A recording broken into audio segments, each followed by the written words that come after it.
একটা বিষয় সবাই আসলে লক্ষ্য করার কথা, সেটি হচ্ছে 11 দলীয় জোট সরমনের ফিরসাব হুজুর সহ যে জোট থাকার কথা ছিল, সেটা ভাঙ্গার পর থেকে সরমনের ফিরসাব কতটুকু জামাত ইসলামকে নিয়ে কমেন্টস করেছে এবং জামাত ইসলাম কতটুকু সরমনের ফিরকে নিয়ে কমেন্টস করেছে, বা তাদের নামে মিথ্যা অভিযোগ দিয়েছে নাকি খেয়ে বেশি দিয়েছে।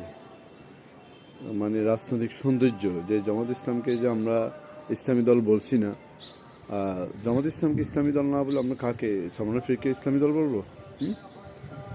দাড়ি লম্বা লম্বা টুপি থাকলে, রাজনৈতিক কোনো কৌশল না জানলে ওদেরকে ইসলামী দল বলা যায়?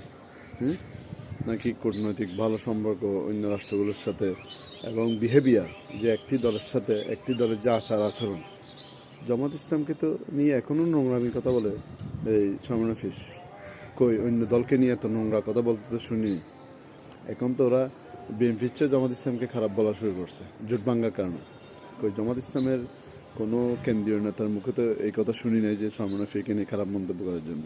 আপনার নির্বাচনের প্রচারণে যাচ্ছেন, আপনার নিজের যে এবিলিটি আছে, যে কোয়ালিটি আছে, সেটা নিয়ে প্রকাশ করুন।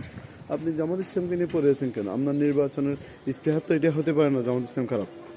একটি দলের নির্বাচনের ইশতেহার কি হতে পারে জামাত ইসলাম সবচেয়ে নিকৃষ্ট দল, ইসলামী দল না, মহিলাদের সামনে রেখে ছবি তুলে, এসবকে একটি রাজনৈতিক দলের, এই ইসলামিক দলের রাজনৈতিক দল বলেন, ইসলামিক দল বলেন, ফিরির দল বলেন, ওদের রাজনৈতিক ইশতেহার হতে পারে? আপনার ইশতেহার হবে আপনার দলে কী কী এজেন্ট, আপনার ক্ষমতা আসলে কী করবেন, আপনার এবিলিটি কেমন আছে, সেটা আপনি প্রকাশ করবেন। জামাত ইসলামের মতো ওরা যে এবিলিটিগুলো বলছে, সেটা তো আপনার সব রাজনৈতিক দলগুলো হিংসা হওয়ার মতো। তাদের যোগ্যতা কাছে পিছু তো কেউ নেই।